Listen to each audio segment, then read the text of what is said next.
Okay, my friends, this guest is exciting. So it's always fun to have a guest on the show who I really don't know you very well. And I can't wait to hear what you have to share. So what I know about Diana is her name goes around and around and around in the chiropractic circles for if you need to get your act together when it comes to finances and money and abundance consciousness and practice.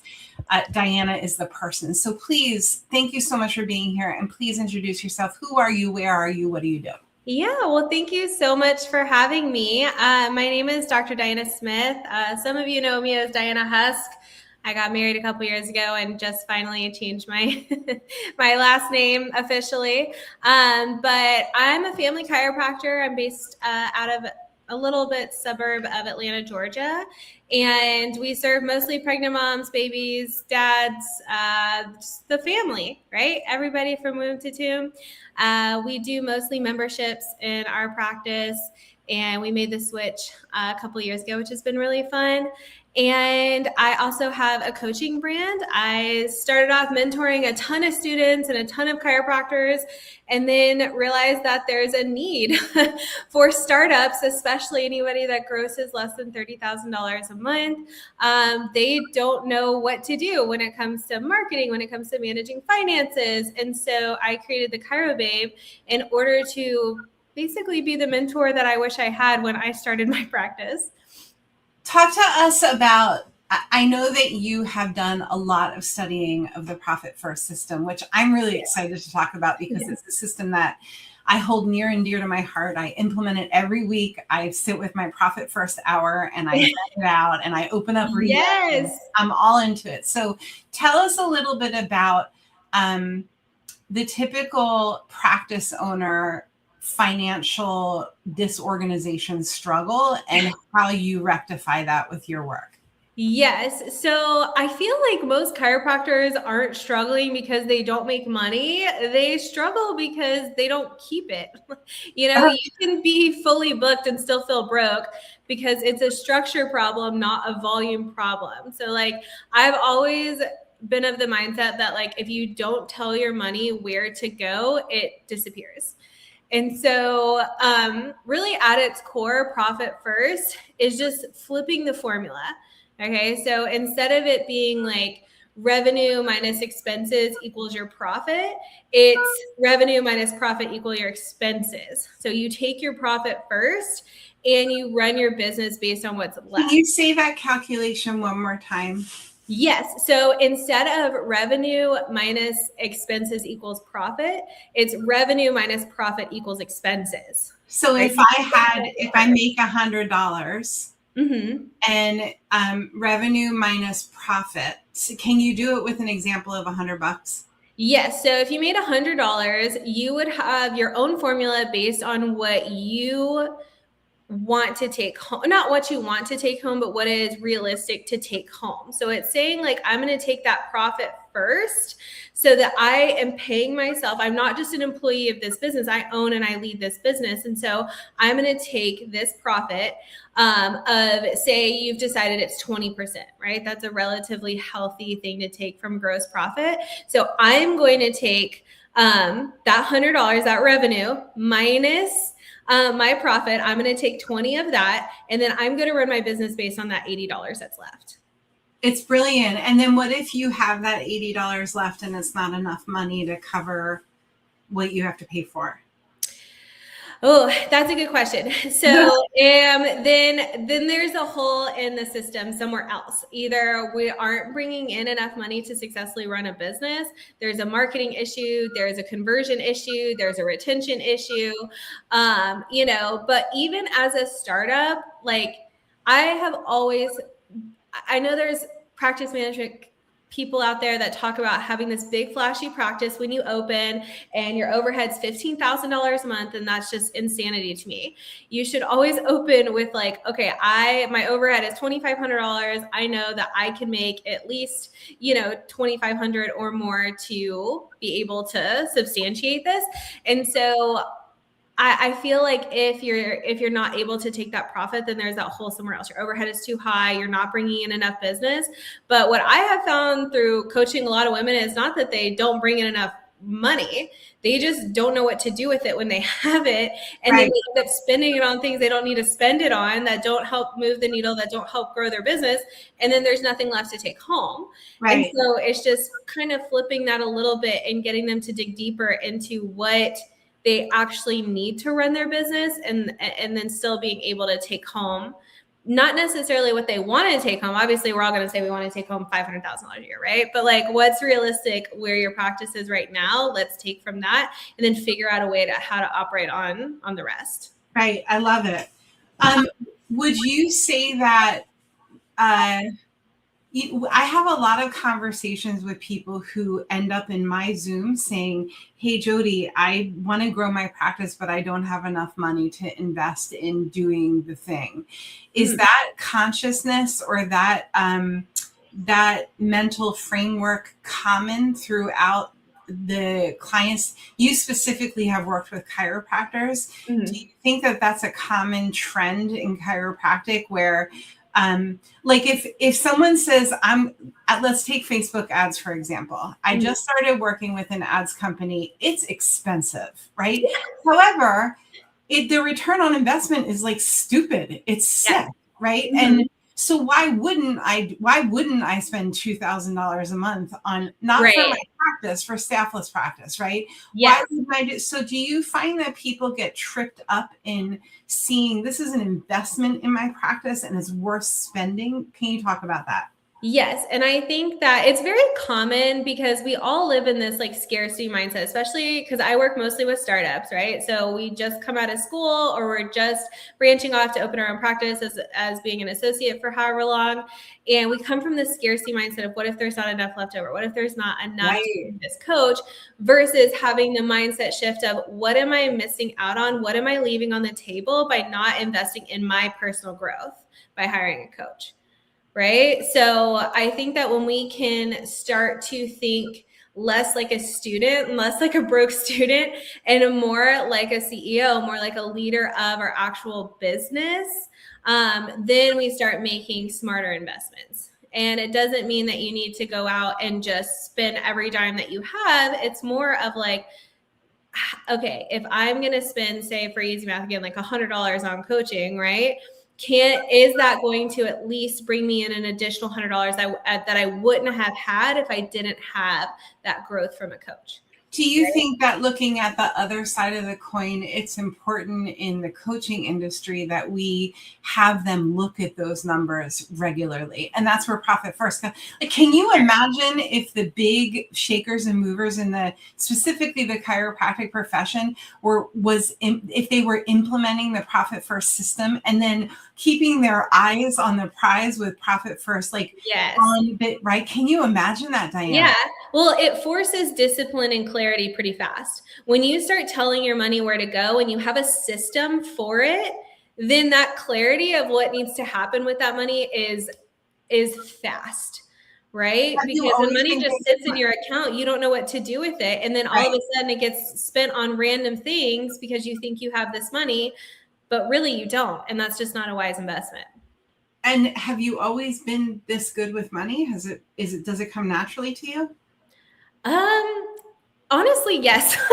I wish I could be one of those people that was like, oh, I struggled with like XYZ, but like my parents taught me from a young age. Like I've worked since I was 15 years old. They taught me how to manage my money. My dad's a chiropractor. He owned a practice for, a zillion years. And so I had an advantage in a sense, but I have gone through financial struggles. Like I had a contractor steal multiple six figures from me when I did my build out in my new practice back in 2023 and almost completely bankrupted me. Wow. And so like I have had to go through a rebuilding process and get even smarter with my money. So it's not like I've just had everything handed to me and I haven't struggled, but I mean, I have always been very money motivated, very money conscious, that type of thing. So I do think in some sense it comes naturally to me, but it's also a discipline. It is a discipline. Right. I want to ask you this question. When I have a pregnant mama on the table, and this just happened in my practice this week, and she's at the end of her pregnancy, and she was complaining that her hands keep waking her up in the middle of the night.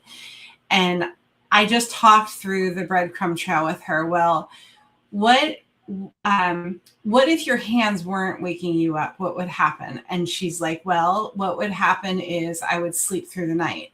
And I said, and what if you slept through the night and then all of a sudden you had a baby and you had to get up 4 times in the middle of the night? Do you think that would be easier once your baby is born, or do you think your hands waking you up now is making it easier for when your baby's born? And she was like, oh, I totally see. This is part of prepping me to be a mom. Yeah. When we talk about your contractor and them pulling the rug out from under and the lessons that we have to go through, and, it was just hands waking her up. It wasn't like a heart attack or a root canal. It was hands waking her up, right? So when we get these life-changing experiences that look like a crap show at the time, it's like it has to be just loud enough for us to learn the lessons to get to the next stage of where we need to be in a leadership position. I found that the more I'm in flow in what I'm doing during the 12 hours I'm awake during the day, or 15 hours, the more I'm in flow, the more I listen to my gut, the more I get adjusted, the more I take care of my body, the more relationships I focus on, the more gentle the lessons are. So can you speak to that? Like, the contractor steals from you. It's ugly. It's hard. And then the next thing you said was, it forced me to get da-da-da-da-da-da-da. Talk about the lessons in practice. I can't wait to hear what you have to say. So it really woke me up, because I was in such a kind of cushy space in my practice. I was like 3-ish years into owning my own practice, and we had saved up a ton of cash to put down and like pay towards like expanding our clinic. And, there's money in the bank, money's coming in. We were having record months, month after month. And so it was just like, you're on this high of like, this is just the new normal. And then you have somebody come in, you write a check, and they just literally take everything from you, and you have nothing to show for it. And you're like, oh, what do I do now? I like, you have to pivot. It's kind of like, I opened my practice in February of 2020, and then COVID hit 3 weeks later. And you're just like, you have to pivot. You have to be like, okay, things are different than I expected. And so what do I do? And you just get strategic. You can either say, okay, well, I'm going to go file bankruptcy. Okay, well, that's it, or you can say, all right, what needs to happen? What needs to happen now? Like, what needs to change?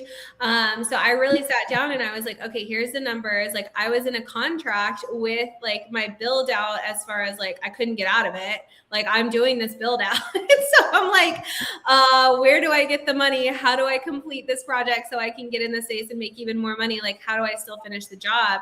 And so it just forces you to think differently. It forces you back almost into a scarcity mindset that I hadn't been in years, and say, all right, what's the new strategy? What's the new strategy? Things are different. And so I think when you become a business owner and you're managing everything on your own, sometimes you do get a little complacent. And not to say that I deserve to have something wake me up or deserve to have something like that happen, but it does force you to pivot and make different decisions and look at money differently and look at people differently and figure it out. It builds a resilience muscle to where now, if I had anything happen to me in my business, I'm like, I'm a fighter. I can do it. I can make it work. You just have to sit down and figure it out. Like, what is the game plan now? And that is why I like Profit First, because it does give you that framework of a game plan, right? It gives you that formula, and it creates almost like boundaries with your finances. Right. And so instead of just like reacting to your expenses, you're operating more like a CEO. You're operating more like a business owner, right? I love that. That's what I had to do when that happened, was just say, look, I'm a business owner here. I call the shots. I'm in control of what's happening right now. Like, next time something happens like that, you're like, you can very easily say, oh, I know this muscle. Yes. You have muscle memory around this one. Yes. And I did go through, honestly, I went through some therapy after that because it's actually a really close friend that did that. And it messed with my mind a lot to where our profit actually went down. Like just our revenue went down for a few months because my head was so out of the game. I was like kind of traumatized. And and then I finally was like, okay, either you're going to sink or swim. Like, this is a point where you get to decide, are you going to sink or are you going to swim? And I was like, well, I'm going to keep swimming as fast as I can and as hard as I can. If I end up drowning still, then at least I said I tried. But no, it ended up, I'm still in a rebuilding phase. I mean, it really took a number on my business and we're still rebuilding from that. It happened like 2 years ago. But we're going to make it. If you guys can imagine, like, if you show up in Diana's Zoom and you're like, I'm screwed with money right now. I don't know what I'm doing. I don't know where to start. She comes with that experience. I guarantee you she's going to be able to connect with you on a heart level, which is, it's what so many of us need. If we're looking to be coached or supported time, energy, money-wise, there's nothing worse than getting into somebody's Zoom and there's not a heart-centered connection where they're just spitting numbers at you. And it's kind of like the character of the accountant sitting behind the big desk with all the papers piling up and they're just talking to you and spitting numbers and details at you. And I'm like, I don't know how to manage my money. And I think it's really cool that you're coming from a heart-centered place and you've been through it. You've gone through the fire and you've come out the other end of it. And talk to me about what you say to the practice owner who is really struggling to make ends meet. Where do they start? Like, say they make $100 today. They adjust 2 people or they do 2 massages and the amount take home is $100. Where do they start? What do they do? Do they pay their debt off? Do they buy lunch? Yeah. So I always say to start simple. Even just separating your accounts creates awareness. So if you have everything just funneled into one bank account, I would start by creating that I know Profit First has 5 accounts you're supposed to have.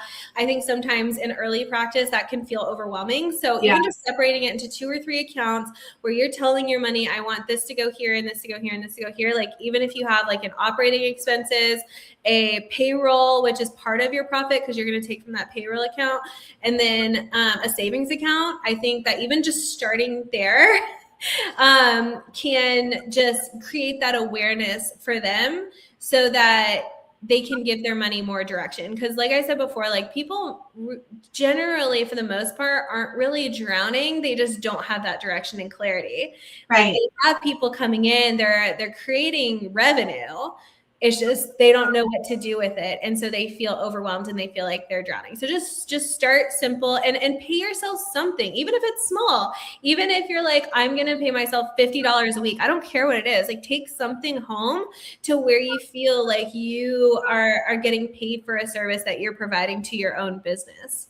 So, and also, like you said, you look at your numbers weekly, right? Like, don't look at them over the month or anything like that. I got to a point where I was looking at them every single day, especially after that contractor stole my money. I was looking at my numbers, what's going in, what's going out every single day. So don't wait until you're making more to just get organized. Right. I sit down every Saturday morning and I move, I allocate, and running a practice growth partnership program is a lot different than running a practice, because my practice is a one-woman show. It's super simple. It's money in, money out, a little bit to pay bills, right? Having 17 people on my team. And like, you guys, if I don't sit down on Saturday morning and take a chunk of money and put it in a payroll account, the money, it's going to look like I have a lot more money when payroll hits than I do, because I haven't allocated it for payroll. So the bigger the pie gets, the more this is necessary.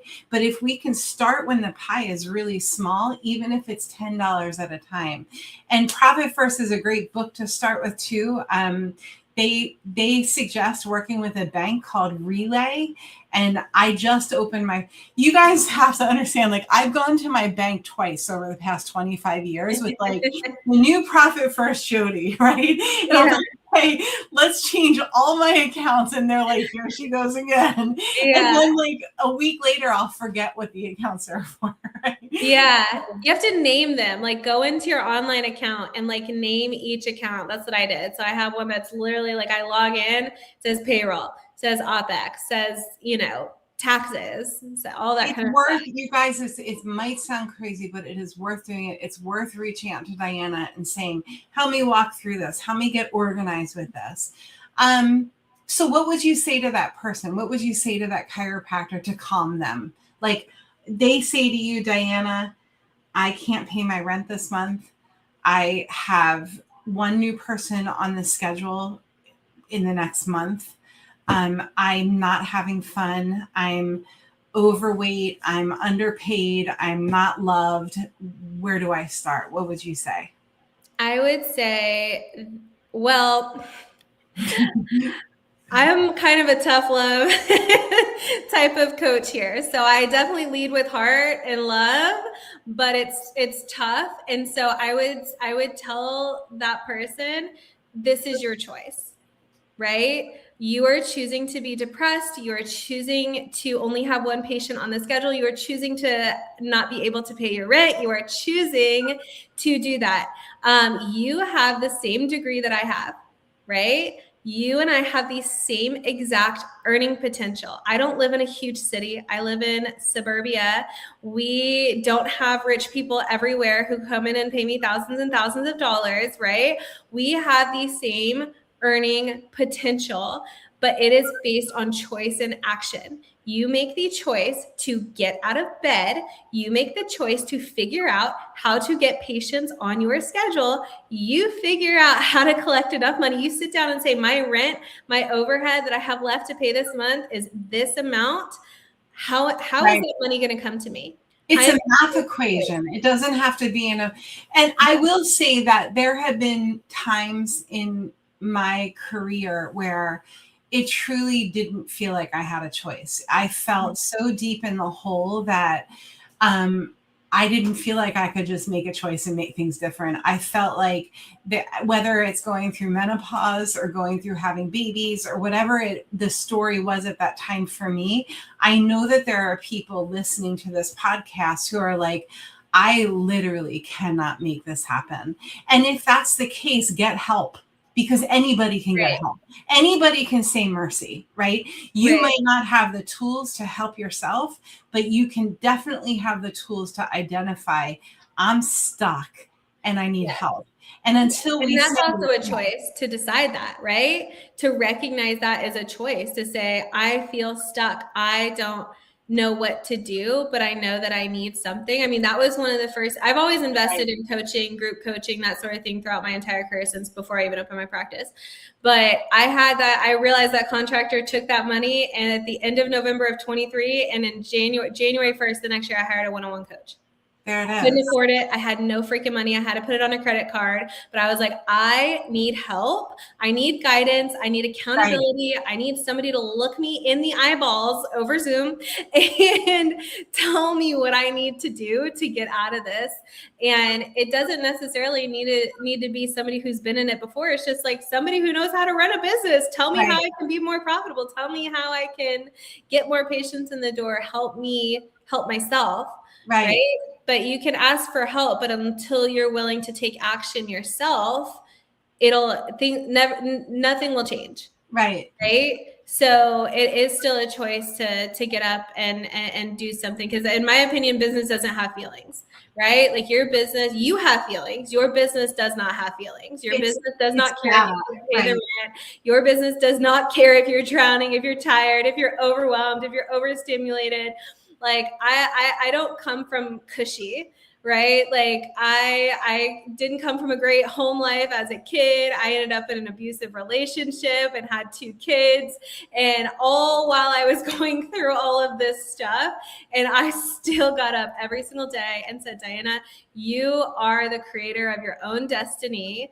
You decide what to do. So I got out of that relationship, and it was really freaking hard, and I was so scared. And I did that in the middle of going through all this stuff with the contractor.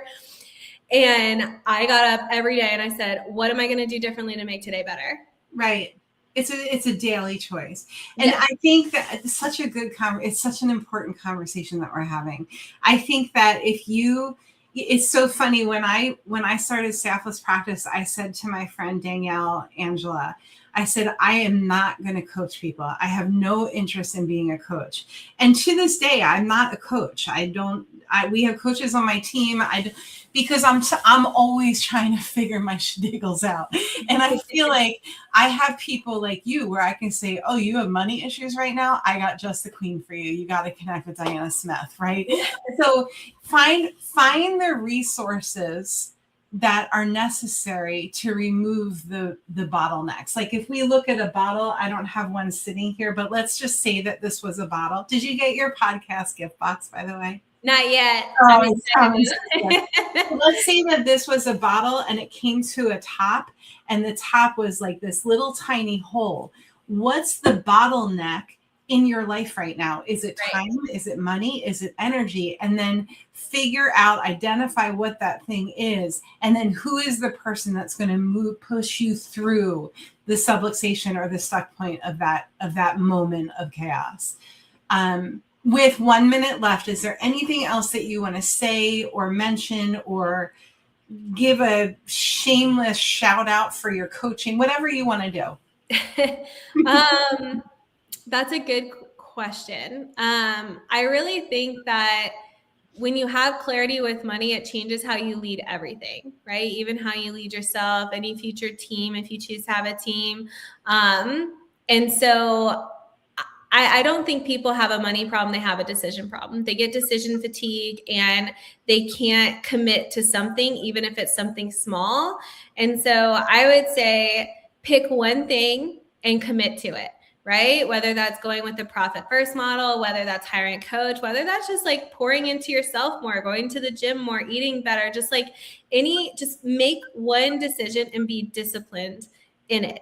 And then you can build on that. It's not like you have to go and just overhaul overnight and make, a million changes and that, because that does feel overwhelming. Right. But if you're like, you know what, I'm going to open up 2 extra free checking accounts and link them to my current one, and I'm going to start moving money at this percentage when it comes in. Right. In that way, money knows where it goes. I know what's happening more inside my business and with the finances.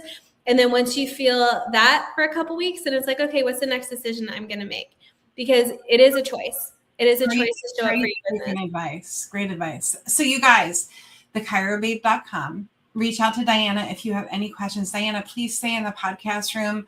For all of our guests, go make the world better with great care. And thank you so much for listening today. Diana, you are an awesome guest. Thanks for being here. Thank you. Thanks for having me. Good job.